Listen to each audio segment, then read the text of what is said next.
최근 중국 SNS에서 자주 보이는 이 단어, 도둑국이라는 뜻인데 일부 SNS 이용자들이 한국을 이렇게 부르고 있대요.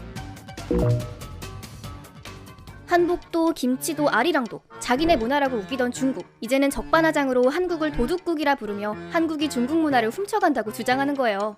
중국의 대표적인 SNS 웨이보에 도둑국이라고 검색하면 한국을 비난하는 글이 이렇게나 많이 나옵니다. 한국은 도둑의 나라라는 인상만 남았다. 이제 한국을 도둑국이라고 부르자.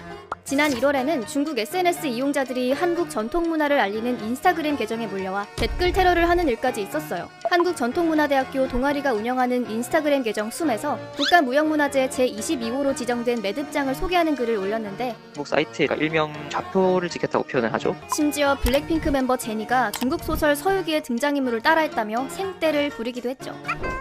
중국은 도대체 왜 이러는 걸까요?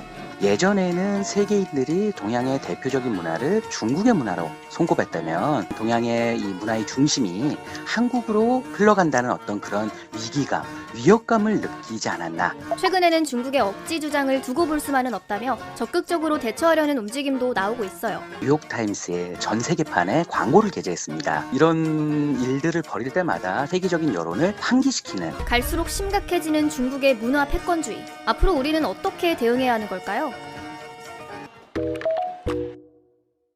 직접 IOC 본부까지 찾아간 사람들이 있습니다. 대체 어떤 사연일까요?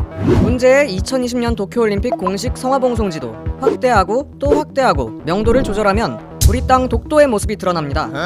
이에 우리나라는 보시는 것처럼 강경 대응을 하겠다는 입장인데 혹시 어떤 강경 대응을 했는지 아시는 분? 이 문제가 처음 드러났을 당시 문화체육관광부와 대한체육회는 일본 올림픽위원회에 지도 수정을 요구하는 편지를 보냈습니다. 하지만 일본 측에서 이를 거부하자 이번에는 IOC에 일본을 규제해줄 것을 요구하는 편지를 보냈습니다. 하지만 IOC로부터 받은 답장은 어처구니가 없습니다. 도쿄올림픽 조직위원회에 물어보니까 독도 표시는 순수한 지역학적 표현이고 어떠한 정치적 의도도 없다고 함. 그럼 이만. 일본의 입장만을 그대로 전달하는 성의 없는 IOC에게 이번에는 문체부 장관의 이름으로 같은 내용의 편지를 또다시 보냈습니다. 우리나라가 독도를 위해 한 달 내내 해온 강경 대응은 바로 편지 보내기.